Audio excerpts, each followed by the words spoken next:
Saudaraku, hari ini kita akan masuk pada bagian yang kedua dari seri firman Tuhan di bulan Oktober ini yang berjudul God's Love Language, bahasa kasihnya Tuhan.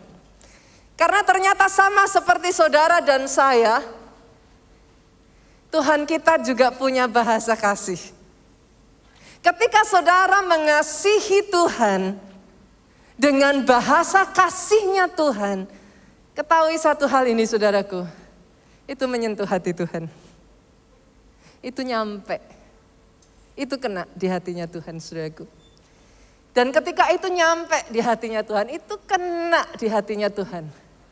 Jangan heran saudara, yang namanya kelimpahan kasih Tuhan, anugerah, kebaikan, kemurahan Tuhan, itu dicurahkan limpah atas hidupmu. Kalau itu engkau, aminmu yang paling keras, tepuk tanganmu yang paling meriah buat Yesus Tuhan kita. Tapi sebelum saya masuk ke sana saudaraku, saya akan mengajak saudara untuk terlebih dulu melihat bahasa kasihnya manusia. Kenapa? Karena Alkitab mengatakan kita diciptakan serupa dan segambar dengan Dia. Ketika kita memahami bahasa kasihnya manusia, akan lebih mudah juga buat kita memahami bahasa kasihnya Tuhan. Oke ya, saudara, saya akan mengajak saudara masuk, kita akan melihat salah satu pengarang dari sebuah buku yang berjudul Five Love Language. Gary Chapman, saudaraku, membagi bahasa kasih manusia itu dalam 5 cara. Kita lihat ya Ibu ya, kita lihat ya. Yang pertama adalah kata-kata pujian, saudara. Buat saudara yang bahasa kasihnya adalah kata pujian, itu bukan berarti jangan disalahartikan dengan haus pujian ya Pak. Kalau bapak-bapak di sini punya istri yang bahasa kasihnya itu kata pujian, sesederhana yaitu caranya merasa dikasihi. Dan biasanya saudaraku, orang yang bahasa kasihnya adalah kata pujian, itu pintu masuknya paling cepat adalah lewat telinga. Jadi kalau saudara bisa bisa mengatakan hal-hal yang tepat saudaraku, itu akan cepat masuk di hatinya dia. Bukan munafik ya saudara, yang di sini dan di sini beda enggak ya. Tapi dengan sincere, tulus, memuji. Satu ketika saudaraku ada sebuah kisah yang cukup unik. Sepasang suami istri bertengkar besar saudara. Begitu serunya saudaraku sampai sudah tidak bisa dilerai lagi, sampai bahkan kata-kata cerai itu sudah keluar saudara. Akhirnya mereka berdua memutuskan untuk pergi ke konselor pernikahan. Nah pada saat konseling seperti biasa yang namanya istri saudara, sudah langsung mengeluarkan semuanya saudaraku. Bagaimana jahatnya suaminya, bagaimana suaminya tidak pengertian, bagaimana suaminya sama sekali tidak mengerti. Dia ceritakan semuanya saudara. Dari cerita si istri ini, konselornya jadi berpikir, kayaknya ini tipe suami yang keterlaluan sekali. Konselornya sudah siap gitu saudaraku. Berjumpa dengan tipe suami yang, wah ini kayaknya pasti udah gak bisa diselamatkan gitu saudara. Tapi alangkah kagetnya sang konselor ketika ketemu dengan suaminya saudaraku. Tipe suaminya ini tipe yang pendiam, gak aneh-aneh, gak banyak ngomong. Ditanya sama sang konselor, apa kamu tuh mengasihi istrimu? Dia jawab, lah iya, saya mengasihi istri saya. Ibu tahu gak, pagi-pagi demi saya tidak merepotkan istri saya memasak makanan saya sendiri. Karena saya tahu tengah malam istri saya bangun untuk mengurus anak kami. Supaya dia bisa punya waktu tidur yang lebih panjang, saya menyapu dan membersihkan rumah. Konselornya mulai bingung saudaraku. Setelah itu saya tidak mau merepotkan istri saya membersihkan mobil saya sendiri. Bahkan saya membantu istri saya mencuci pakaian. Lebih bingung lagi saudara. Konselornya jadi mikir, lah ini tipe suami idaman. Suami saya di rumah aja nggak melakukan seperti itu. Dia jadi bingung. Kok kenapa si istri bilang suaminya jahat? Selidik punya selidik, ditanya saudaraku, istrinya langsung meraung keras. Tahukah ibu, saya ini sudah menikah belasan tahun. Tidak sekalipun dia mengatakan, I love you. Habis saudaraku. Saya tidak seperti istri lain yang di rumah pakai baju piyama jelek jadul. Saya berdandan cantik-cantik demi suami saya. Tapi tidak sepatah kata pun dia mengatakan saya cantik. Saudara bisa mengerti maksud saya? Bahasa kasih dari sang istri dengan sang suami ini beda. Si istrinya merasa dikasihi dengan kata-kata pujian. Si suaminya bahasa kasihnya melayani. Enggak nyambung saudaraku. Jadi penting bagi kita mengerti bahasa kasih ya. Boleh ya lanjut ya. Yang kedua. Bahasa kasih yang kedua adalah waktu berkualitas. Nah, saya punya pengalaman yang cukup unik dengan yang satu ini saudaraku. Karena kebetulan bahasa kasih suami saya itu salah satunya ini. Pastor Joe itu adalah orang yang sangat membutuhkan waktu yang berkualitas, momen yang berharga saudara. Dulu saya nggak ngerti. Zaman awal-awal saya menikah saudaraku, saya pikir saya udah nabung susah-susah. Saya sudah beli kado terbaik, saya bungkus cantik, saya kasih pita bagus saudaraku. Di hari ulang tahunnya 12.00, teng gitu kan saudaraku. Saya udah kasih kado dengan harapan dia akan, oh thank you, saya akan dicium gitu kan saudaraku. Ketika dia buka, saudara tahu apa yang dia katakan? Besok lagi nggak usah beli barang mahal-mahal katanya. Itu rasanya pengen saya cekik saudaraku. Satu ketika saudaraku, kami pergi berbelanja ke mall. Mall udah mau tutup kan. Nah saya tuh mikir dong, kalau ini mall udah mau tutup saya punya kebutuhan ini. Saya mikir, saya turun ke bawah belanja, saya bilang suami saya kan, sayang naik ke atas ya, beli ini. Nanti kita ketemu di sini, saya gitu kan saudaraku. Saya pikir besok biar saya nggak harus ke mall lagi, udah kelar kerjaannya hari itu. Tahukah saudara apa yang dikatakan suami saya? Dengan sederhana dia mengatakan saudaraku, nggak usah, kita sama-sama saja. Saya tuh rasanya udah gemes saudaraku.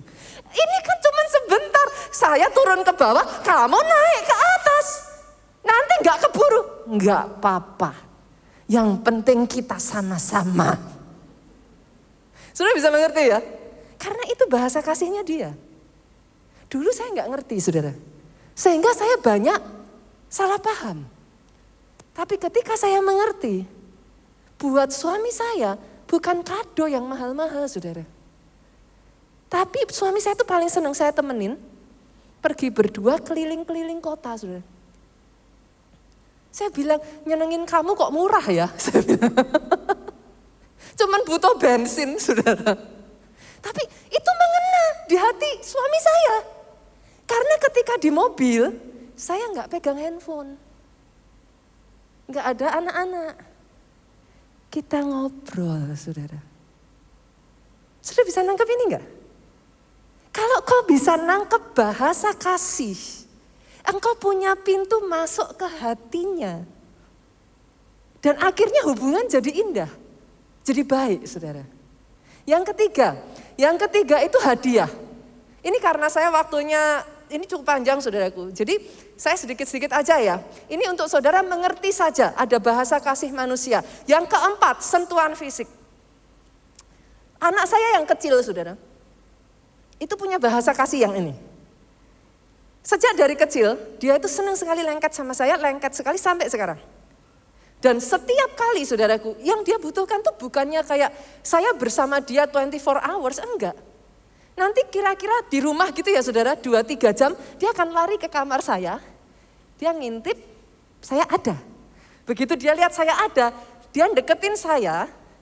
Cuman butuh apa tuh saudara? Saya peluk. Saya angkat. Saya tidurin posisi kayak anak kecil saudara. Saya elus-elus kepalanya, saya cium-ciumin. Itu sudah bikin hatinya dia happy sekali. Setelah itu selesai, dia akan lompat dari saya, keluar sambil menari-nari ceria, dia main lagi saudara. Itu karena bahasa kasihnya. Bukan berarti dia berlebih, no, that's just how she is gitu. Ada di sini yang bahasa kasihnya sentuhan fisik juga, atau ada yang hadiah mungkin, atau ada juga yang bahasa kasihnya tadi kata-kata pujian. Yang terakhir saudara, yang terakhir adalah bahasa kasihnya itu dilayani. Orang yang punya bahasa kasih dilayani biasanya saudaraku, dia juga akan munculnya itu dalam bentuk melayani. Biasanya seperti itu. Dengan cara kita merasa dikasih, cara itulah kita berusaha lakukan ke orang lain. Makanya sering salah, saudara. Bahasa kasih dilayani ini, ibu-ibu sesederhana, suami di rumah disiapin makanan, yang bahasa kasihnya dilayani, dia akan happy. Dia gak butuh yang lain-lain. Bukan dia bosi, bukan dia itu memperlakukan saudara kok seperti itu, enggak. Itu bahasanya dia. Sebaliknya, bagi yang bapak-bapak, istrimu ketika belanja, kau sudah lihat tangan kanan kiri penuh, udah jalan mau jatuh, ambil. Saya melihat dalam hal ini ya saudaraku, saya tuh sangat salut kepada papi mami saya, gitu. Kebetulan Pak Arif, Bu Arif di sini adalah orang tua saya sangat salut dalam hal ini kepada mereka. Sampai saat ini di usia mereka yang sudah di atas 60 tahun saudaraku. Papi saya itu masih menunjukkan kasihnya kepada mami saya. Bahkan tidak perlu diminta saudara. Itu adalah bahasa kasihnya papi saya. Kalau lihat mami saya bawa apa, pasti diangkatin. Saudara bisa mengerti maksud saya ya? Jadi setiap dari kita itu punya bahasa kasih. Kalau saudara bisa menggunakan itu dengan benar, bukan untuk nuntut ya. Jangan nanti pulang dari gereja saudara bilang sama suaminya, wow, dengerin tuh khotbahnya Pastor Nita tuh. Ya, kamu harus dengerin. Tahu ya, bahasa kasihku apa gitu. Enggak saudara. Kalau saudara lakukan itu yang ada kita kecewa. Betul ya Bu? Tapi justru pakai ini untuk saudara mengerti bahasa kasih orang di sekelilingmu. Nah, sama dengan Tuhan saudara. Banyak orang Kristen kalau datang sama Tuhan itu pikirannya udah salah. Pola pikirnya itu kalau datang sama Tuhan kasih list, jreng. 1, 2, 3, 4, 5, 6, 7, 8, 9, 10. Sampai sekucing-kucingnya, anjing-anjingnya disebut saudara. Kalau saudara datang kepada Tuhan dengan cara, if that's how you approach God, bagaimana saudara mendekati Tuhan, saudara sendiri kalau didekati orang dengan cara itu senang gak sih saudara? Ilfil loh saudaraku. Belum datang sama saudara sudah, Pak, saya punya hutang. Lunasi dong Pak hutang saya Pak. Yang ada apa saudara? Tergerak hatinya? Pengen jita iya saudara. Tapi tanpa saudara sadari, saudara memperlakukan Tuhan seperti itu.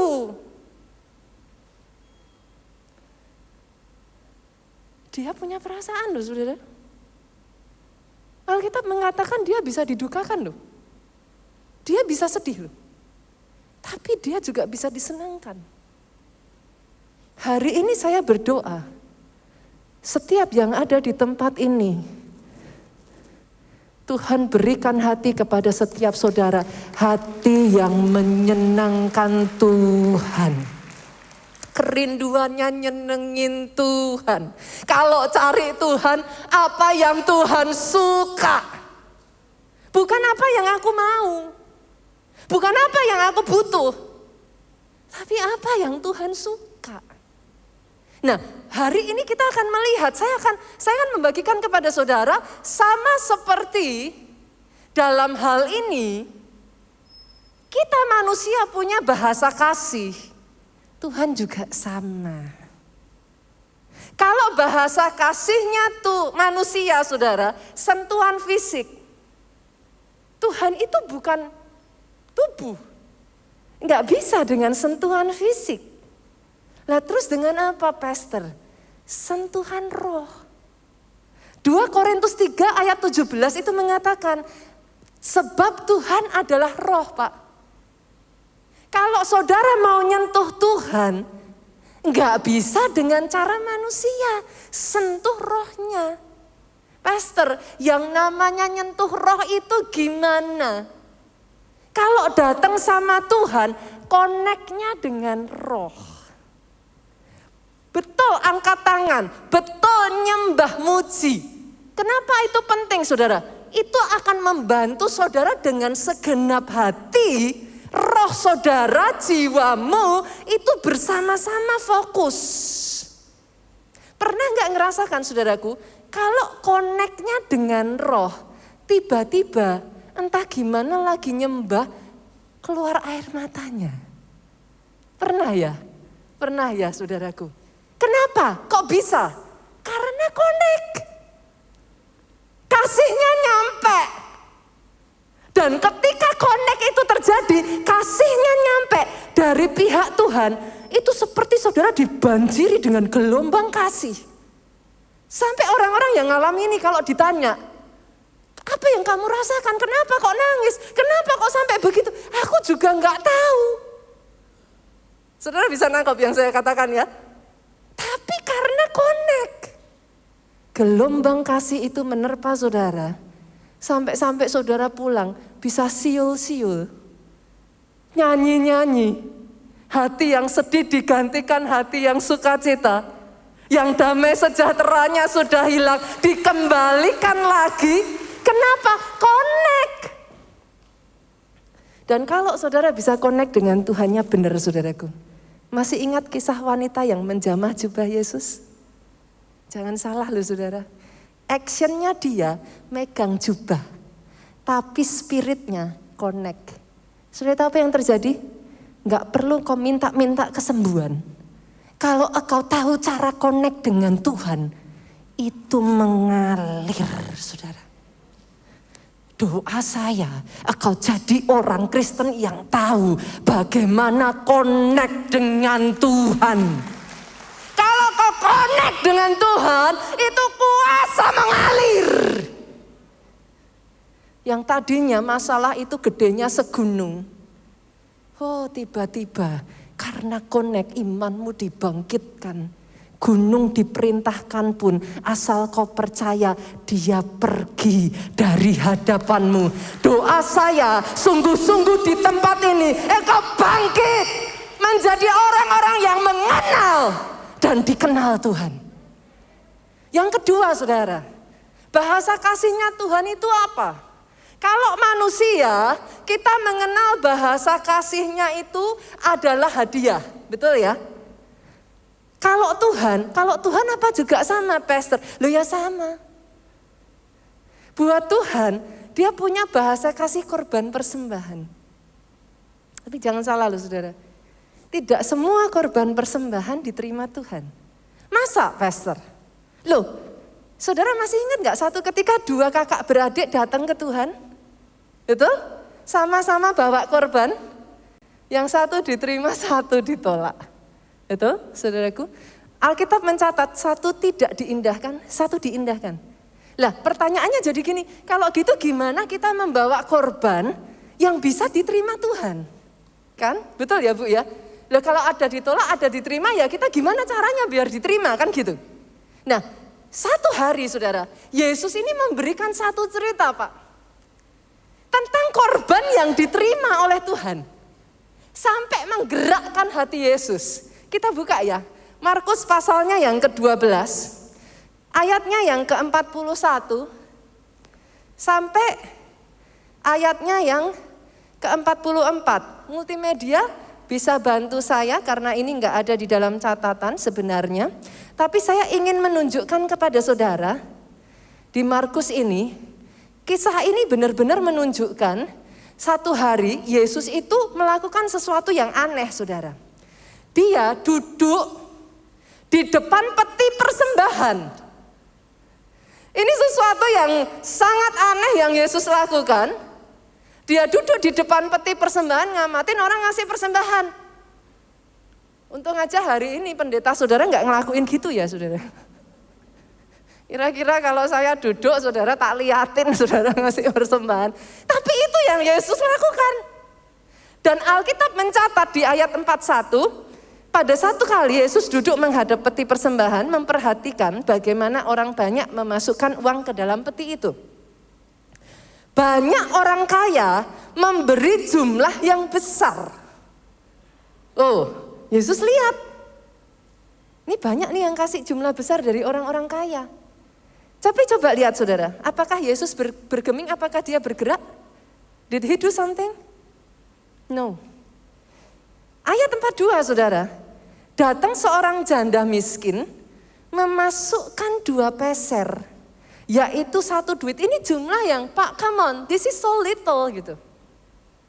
Tapi lucunya begitu janda ini memasukkan 2 peser, Yesus langsung bergerak 43, maka dipanggilnya murid-muridnya dan berkata kepada mereka, saking tersentuhnya Yesus, dia ngomong ini saudara, aku berkata kepadamu, sesungguhnya janda miskin ini memberi lebih banyak dari semua orang yang memasukkan uang ke dalam peti persembahan. Saya tuh bisa bayangin loh Bu. Murid-muridnya mungkin saat itu ngelihat Yesus tuh melongo loh. Nah ini saya pakai masker gak kelihatan mulut gitu saudaraku. Tapi mungkin saya bisa bayangin tuh kayak, 2 peser dia ngasih paling banyak. Gak salah guru. Coba kita lihat saudara. Apa yang Yesus katakan di ayat 44. Sebab mereka semua memberi dari kelimpahannya. Tetapi janda ini dari kekurangannya. Semua yang ada padanya, seluruh nafkahnya. Buat sebagian besar, 2 peser itu nothing. Tapi buat janda ini, that's all she has. Saya pernah mengalami satu pengalaman seperti ini, saudaraku. Satu kali saudara, gereja ketika sekitar mungkin 3 tahun yang lalu mungkin. Pada saat itu gereja di Jakarta sedang kita mengadakan janji iman. Tuhan tuh memberikan satu jumlah di hati saya. Saya tipe orang yang sejak dari kecil ini, ada mami saya, ada saksinya. Saya tuh orang yang gila dalam hal ini saudaraku. Saya tuh gak pernah tawar-menawar sama Tuhan untuk itu. Sejak dari saya ada di bangku saudara. Buat saya kalau saya bisa melakukan sesuatu untuk Tuhan saya, itu privilege. Sudah bisa mengerti yang saya maksudkan? Siapa saya, sampai saya bisa melakukan sesuatu untuk Tuhan. Jadi ketika Tuhan kayak menaruh satu jumlah di hati saya, saudaraku, saya katakan, oke Tuhan. Tapi saya nggak punya uangnya. Terus gimana? Tengah saya bilang terus gimana, WhatsApp saya bunyi ting ting. Saya buka, ada undangan datang ke sebuah undian, saudaraku. Pengundian di mall besar di Jakarta. Wah, anak Tuhan biasa dong, saya langsung berpikir, jangan-jangan ini jalan dari Tuhan.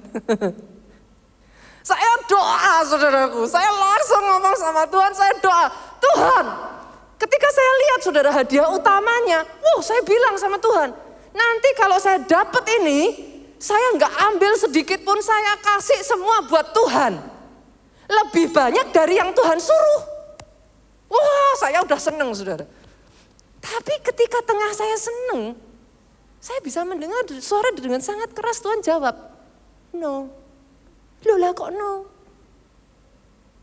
Lola Tuhan ini sudah perfect, jalan paling sempurna. Kenapa Kenapa Tuhan bilang no? Saya bilang sama Tuhan, saya nego sama Tuhan, saya ngomong, Tuhan kan saya nggak ngambil apa-apa, nggak sepeser pun, ini jumlah lebih besar, saya kasih semua untuk Tuhan. No. Pernah nggak sih saudara kadang sama Tuhan, kita itu kayak berpikir ya kita tahu jalannya gitu. Kita maksain Tuhan gitu. Harus ini, nggak ada jalan lain gitu. Saat itu saya nggak terima jujur.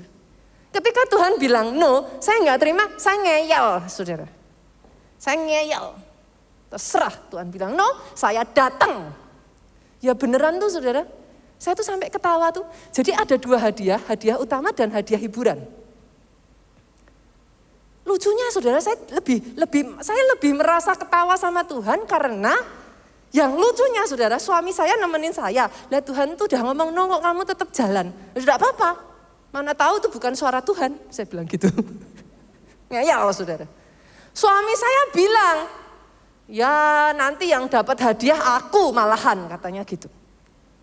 Tapi beneran saudara, jadi Tuhan tuh lucu. Malah itu ada hadiah hiburan, ada hadiah utama. Saya nggak dapat hadiah utama, dapat hadiah hiburan kesukaan suami saya. Pergi bersama ke Pulau Bali. Saya tuh udah jengkel sama Tuhan, saudaraku. Ini kok kayak malah saya diiniin ya? Beneran ini gitu kan? Tuhan, apa salah saya gitu? Orang saya kepengen ngasih ke Tuhan kok malah nggak boleh? Sampai satu titik saya tuh kayak udah gini saudara, saya nyerah. Pernah nggak ngalami itu saudara? Kayak udah, ya wes lah Tuhan, serah lah gitu. Saudara bisa ngerti ya? Wes manut kalau orang Solo bilang saudara. Manut Tuhan aja. Ketika saya bilang itu saudaraku, Tuhan kasih saya jalan. Jumlah itu dibagi sekian bulan. Kamu kasih. Terus saya kaget. Kok saya nggak kepikir ya? Oh iya, bisa Tuhan kalau itu bisa, saya gitu. Lagi tengah-tengahnya saya happy saudara, saya bilang bisa, ingat. Lah nanti saya hidup dari mana? Lah itu yang saya punya. Lah kalau dikasih, saya gimana Tuhan? Ternyata saudaraku, buat Tuhan itu bukan masalah hadiah utamanya saya kasih.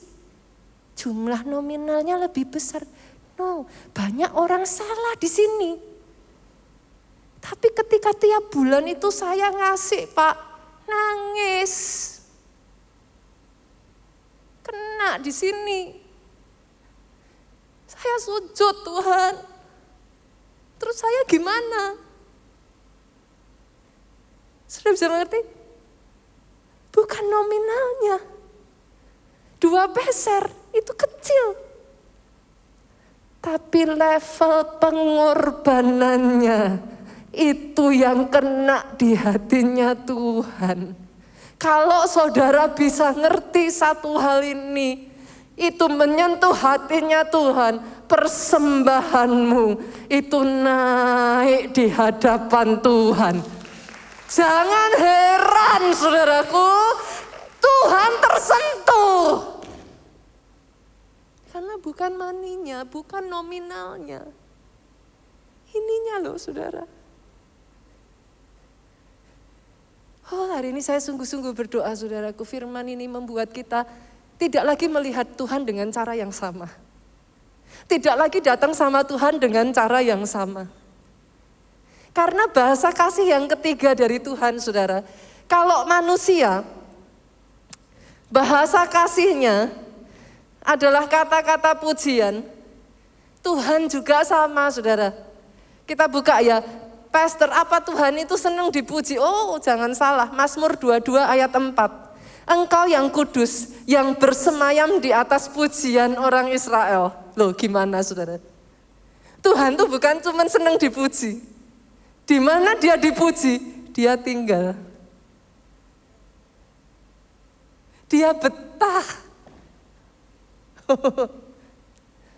Daud, tahu yang satu ini saudara. 7 kali dalam sehari dia memuji-muji Tuhan. Kenapa? Karena dia mau Tuhan hadir. Dan Daud itu tahu, saudara. Secara pribadi 7 kali sehari, saudara tahu, saking taunya Daud, itu pondok Daud dibangun di dekat rumahnya Daud. Tahukah saudara, Daud itu orang yang sangat ngerti bagaimana cara memperlakukan Tuhannya. Pondok Daud itu dibangun lebih tinggi dari istananya Daud. Saudara sekarang aja, di negara tertentu atau daerah tertentu, saudara tahu dong, kita nggak boleh membangun bangunan lebih tinggi dari tertentu kan saudara. Kenapa? Karena dihormati. Daud sengaja membangun istananya itu di bawah pondok Daud. Saudara tahu hatinya Daud. Saudara tahu kenapa begitu jatuh cintanya Tuhan sama Daud. Sampai kita buka ya, Kisah 15 ayat 16 saudara. Kita lihat. Kisah 15 ayat 16. Kemudian aku akan kembali, membangunkan kembali pondok Daud yang telah roboh. Dan reruntuhannya akan kubangun kembali dan akan kuteguhkan. Pertanyaan saya simpel saudara. Sampai di perjanjian baru pun, Tuhan itu apa ya saudara? Memorinya ini loh saudara. Ketika dia mengingat tentang Daud, memori yang indah. Tuhan tuh nostalgia, Tuhan tuh ngomong, nanti satu kali lagi tak bangun lagi. Seperti di masanya Daud itu. Pondok Daud yang seperti itu. Kok ya bukan tabernakel Musa? Kok bukan bait suci Salomo yang jauh lebih megah, jauh lebih keren, jauh lebih glamor? Bukan. Kenapa saudara? Masuk di hatinya Tuhan loh saudara. Saya berdoa, saudara bisa ngerti hati ini. Kabar baiknya saudaraku, mulai besok Selasa, pondok Daud kita dibuka on-site. Secara prokesnya juga diperhatikan saudaraku. Malah justru kalau menurut saya pondok Daud lebih ini ya, karena kalau ibadah ini lebih banyak orang. Kalau pondok Daud lebih sedikit, jarak tetap dibuat saudaraku. Prokes semua dilakukan. Kita seperti pesan gembala sidang kita, ekstra iman, super hati-hati. Jadi kita nggak ngawur saudaraku. Tapi saya dorong, ayo bangun kembali. Di rumah saudara, pujian diangkat. Di tempat kerjamu diangkat. Kenapa? Berkatnya ya saudara, 2 Tawarik pasal 20. Ketika mereka mulai bersorak-sorai dan menyanyikan nyanyian pujian, lihat saudara, dibuat Tuhanlah penghadang terhadap Bani Amon, Moab, orang-orang pegunungan Seir yang hendak menyerang Yehuda sehingga mereka terpukul kalah. Kalau ada yang hendak menyerang saudara, angkat pujian penyembahan di hadapan Tuhan. Dibuat Tuhanlah penghadang atas seisi rumahmu. Dibuat Tuhanlah penghadang atas tempat kerjamu. Dibuat Tuhanlah penghadang dimanapun engkau berada. Orang Kristen yang tahu memuji, punya gaya hidup memuji. Suami saya tuh sering ngomong sudah. Saya itu, saksinya suami saya tuh sering saudaraku pergi kemana-mana justru malah di tengah kondisi yang gak baik saudara. Saya akan terbiasa, jadi pujian ini bukan hanya sekedar nyanyi ya saudara. Tapi saya tuh punya kebiasaan gini saudara, lagi nyetir saya ngomong, terima kasih Tuhan, Engkau sangat baik. Aku punya Tuhan yang super baik. Sejak kapan Tuhan itu gak baik? Tuhan selalu baik dalam hidupku. Apapun yang terjadi, Tuhan itu baik. Keluar terus sudah. Dimanapun apa yang sedang kau alami, boleh belajar menyanyi saudaraku. Apapun yang terjadi di dalam hidupku, tetap ku berkata, Tuhan Yesus baik dalam segala hal yang terjadi. Mau baik, mau buruk, mau diizinkan yang sama sekali tidak saudara harapkan. Selalu ku berkata, Tuhan Yesus baik. Doa saya, pujian penyembahan itu naik di dalam kehidupanmu. Tuhan betah tinggal dengan engkau. Yang keempat, saudara. Bahasa kasihnya Tuhan yang keempat. Melayani, saudara. Ternyata melayani itu bahasa kasihnya Tuhan. Saya bacakan ya, saudara. Yohanes 12 ayat 26. Ini ayat yang saya berdoa saudara bisa tangkap ini. Barang siapa melayani aku, ia harus mengikut aku. Dan di mana aku berada, di situ pun pelayanku akan berada. Dengar ini saudara. Barang siapa melayani aku, ia dihormati Bapa. Wow. Kalau saudara tahu ini, gak ada yang gak melayani saudara. Barang siapa melayani aku. Ini yang ngomong siapa saudara? Yesus sendiri. Dia dihormati Bapa. Inilah yang ku punya, hati sebagai hamba, yang mau taat dan setia padamu Bapa. Terus saudaraku, mengiring Yesus dalam semua musim kehidupan. Sekali Yesus tetap Yesus. Melayani Yesus, mengikut Yesus itu keputusanku. Bukan beban, pelayanan bukan kewajiban. Itu kehormatan. Yesus memberikan teladan ya saudaraku. The greatest serving ever. Pelayanan tertinggi diberikan oleh seorang putra kepada bapaknya. Ketika dia mengedangkan tangannya di atas kayu salib, saudaraku. Dia berkata, Eli, Eli lama sabachthani. Dia menyerahkan hidupnya dan dia berkata, it is finished. Sampai akhir hidupmu, engkau tetap melayani Tuhan. Tidak ada kata pensiun. Engkau yang melayani Tuhan. Dengar saudara, dihormati Bapa. Pastor, sakit hati lu. Banyak makan hati lu. Kalau tahu dapurnya malah gak enak. Udah gak dihargai. Tapi sejak dari hari ini, engkau tahu firman kebenaran ini.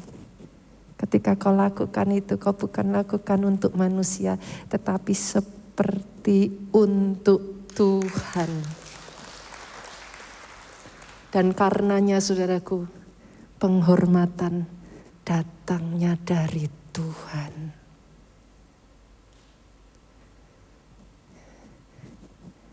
Itu adalah nilai pelayan Tuhan, keluarga Allah. Doa saya, hati melayani seperti ini diimpartasikan atas hidupmu, atas hidupmu. Bulan Oktober ini saudaraku, engkau yang belum melayani malah pas sekali nih. Join. Apapun yang kau bisa lakukan. Hal kecil, saya dulu percaya gak percaya saudara, mulai pelayanan itu dengan apa sih saudara? Nata kursi nih. Saya waktu masih kecil dimulai dari nata kursi di remaja. Diajarin sound system di belakang saudara.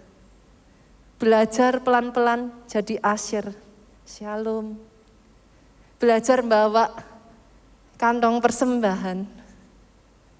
Tapi bukankah orang yang setia dari perkara kecil Tuhan berikan yang besar?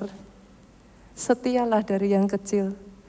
Alkitab mengatakan, do not despise small beginning. Jangan merendahkan permulaan yang kecil. Karena dari situlah yang besar berasal. Amin, saudaraku. Saya berdoa, engkau akan diangkat naik bukan turun. Kepala bukan ekor. Yang terakhir, yang kelima, saudara. Yang kelima, bahasa kasih Tuhan yang kelima adalah waktu yang berkualitas. Wow. Percaya nggak percaya, saudaraku? Tuhan paling tahu betapa berharganya waktu untuk manusia. Dia tahu bahwa umur manusia terbatas. Kalau ada satu hal yang paling bisa kau berikan kepada Tuhan dan sangat menyentuh hatinya adalah waktumu untuk dia. Karena dia sangat ngerti, saudara. Dia ngerti. Waktu manusia itu nggak bisa ditukar dengan apapun. Dia ngerti itu. Dan itu nyentuh hatinya dia, saudara. Doa saya mulai hari ini tidak ada lagi yang datang sama Tuhan dan ngomong, Tuhan sorry, time's up. Bangun tidur baru nyembah, sudah buka handphone, dikering lagi, saudaraku. Di alarm. Kalau alarmnya sudah bunyi, sorry Tuhan, habis 10 menit cukup. Tuh kadang kan, benar nggak saudara? Benar. Tapi kalau lagi butuh Tuhan maunya gimana? Sekarang Tuhan. Lah kok tak enak, saudaraku? Mengerti yang saya maksudkan, saudara?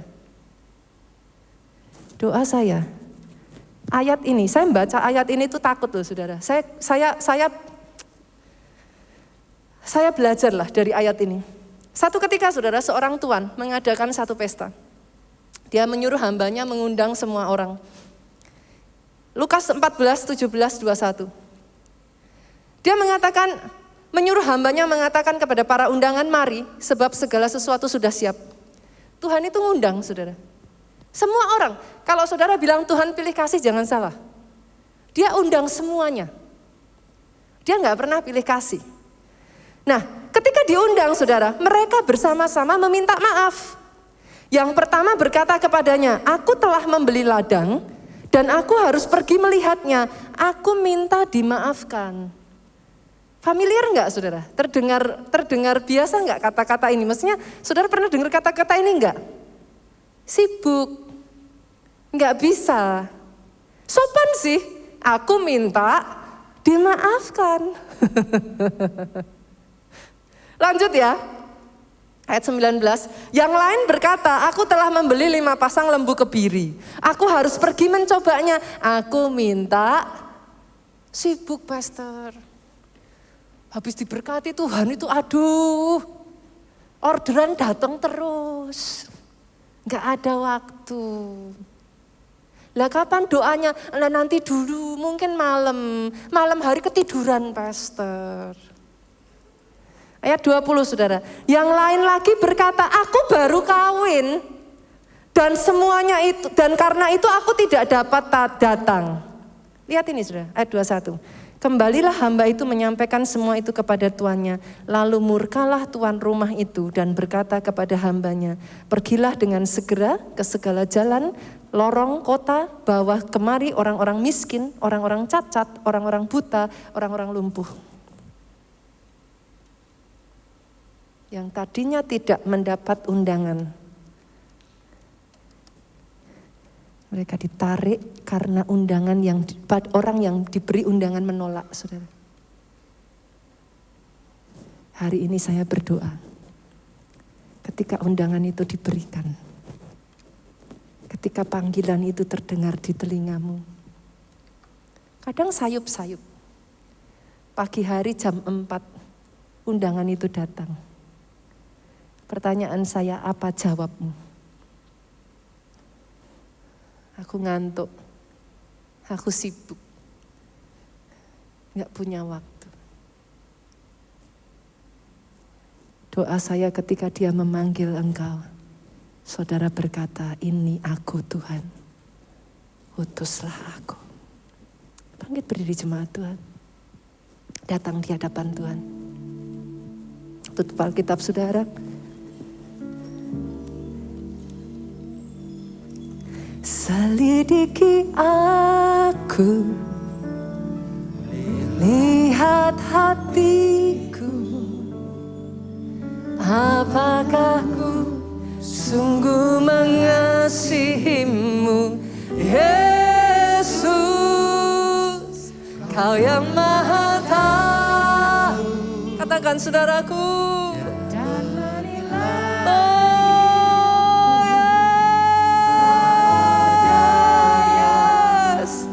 Tersembunyi bagimu. Angkat tanganmu, katakan, telah kulihat Tuhan kebaikan-Mu. Bukankah tidak pernah ada habis-habisnya? Habis di hidup Kebaikannya senantiasa. Yes, yes, yes, yes. Yang sama-sama katakan saudaraku, telah kulihat.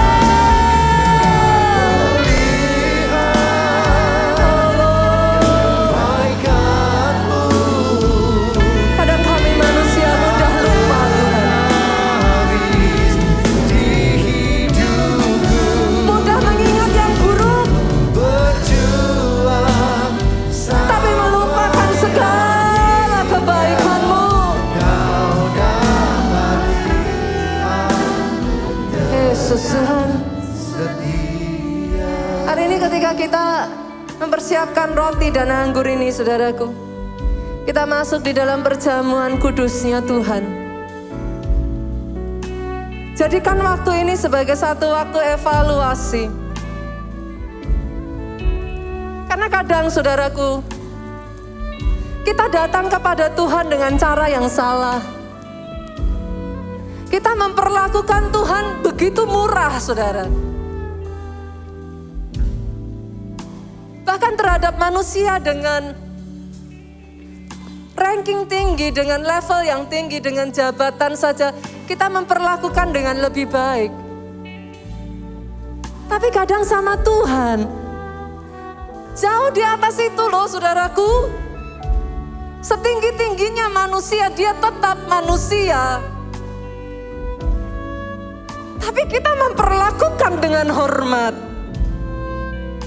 Tapi kadang terhadap Tuhan, tidak ada penghargaan. Tidak ada waktu. Kita perlakukan dia seolah-olah dia hanya tempat di mana kita bisa meminta segala sesuatunya. Dan sim asalabim abrakadabra, there it goes. It doesn't work that way. Kenali Tuhanmu, mengenal dan dikenal Tuhanmu. Angkat roti dan anggur ini saudaraku. Bapak saat ini tangan-tangan yang terangkat ini dikuduskan roti dan anggur ini menjadi tubuh dan darah Kristus. Membawa kami manunggal dengan Engkau. Angkat roti ini tinggi-tinggi di tangan kananmu saudara. Malam waktu ia diserahkan, ia mengambil roti itu. Sesudah ia mengucap syukur atasnya, ia memecah-mecahkannya dan berkata, inilah tubuhku yang diserahkan bagi kamu. Perbuatlah ini menjadi peringatan akan aku. Apakah saudara percaya roti di atas tanganmu ini adalah tubuh yang sudah dihancurkan saudaraku. Dia hancur untuk engkau. Dia lakukan segalanya, everything that yang dia punya dia berikan untuk engkau. Dan dengar ini, Alkitab berkata oleh bilurnya engkau sembuh. Terima ini dengan iman saudara di dalam nama Yesus.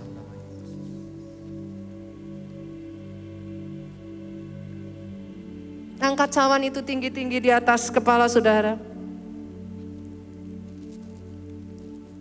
Demikian ia mengambil cawan sesudah makan lalu berkata, cawan ini adalah perjanjian baru yang dimeteraikan oleh darahku.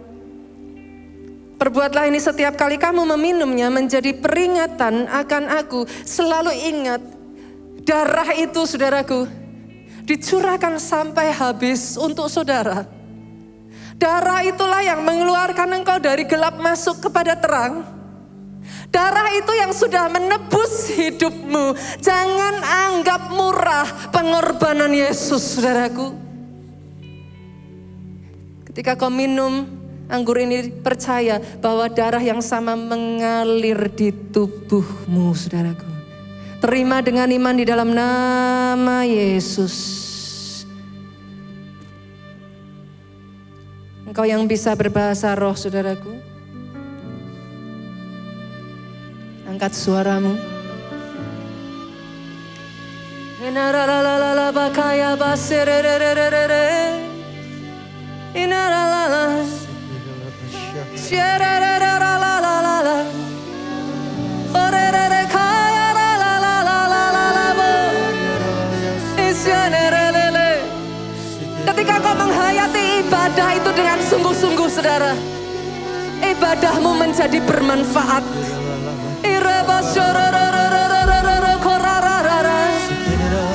Ketika kau menyembah, connect dengan roh, bukan hanya berkata-kata, bukan hanya sekedar bernyanyi, tapi connect dari roh.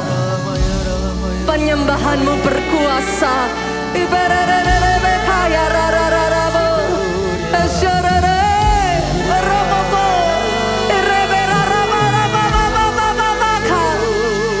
Ketika kau mendengarkan firman jatuh ke tanah yang subur, dia akan berbuah 30, 60, 100 kali lipat atas kehidupanmu. Firman itu berbuah. Tidak heran muncul buah roh, muncul buah pelayanan, muncul buah kasih, saudaraku.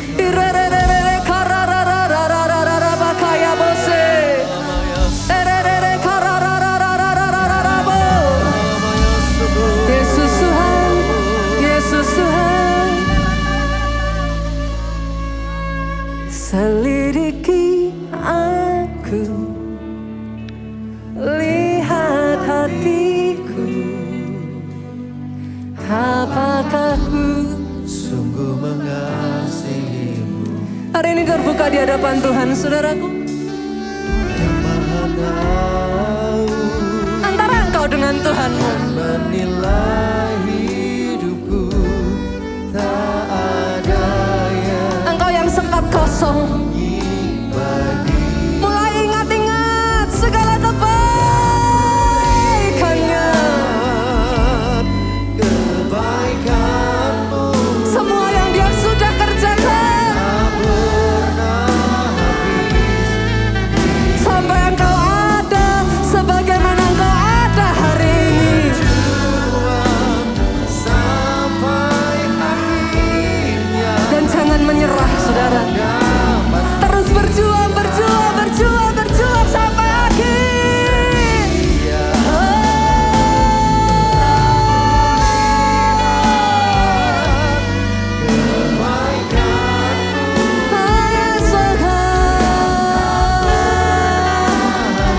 Tak ada habisnya Tuhan.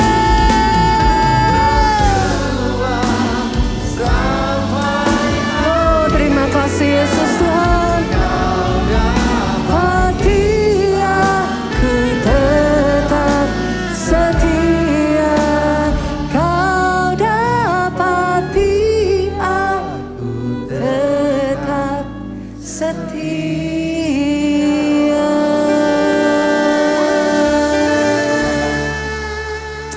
Angkat kedua tanganmu, saudaraku. Diberkati engkau oleh Tuhan. Amin. Diberkati keluargamu. Amin. Kedua tangan yang terangkat ini, apapun yang dikerjakannya dibuat Tuhan berhasil. Amin. Atas hidupmu, anugerah umur panjang, sehat sesehat-sehatnya, saudara. Dari mulutmu tidak henti-hentinya keluar kesaksian akan dahsyatnya Tuhan, kebaikan Tuhan. Diberkati pelayananmu, Amin. pemberitaan Injilmu. Amin. Pulanglah, saudara, dengan membawa sukacita, damai, sejahtera Allah Bapa kasih Yesus Kristus, persekutuan dengan Roh-Nya yang kudus, yaitu Roh Kudus sampai selama-lamanya. Engkau yang diberkati, sama-sama yuk dengan saya katakan, amin. Tuhan memberkati saudaraku.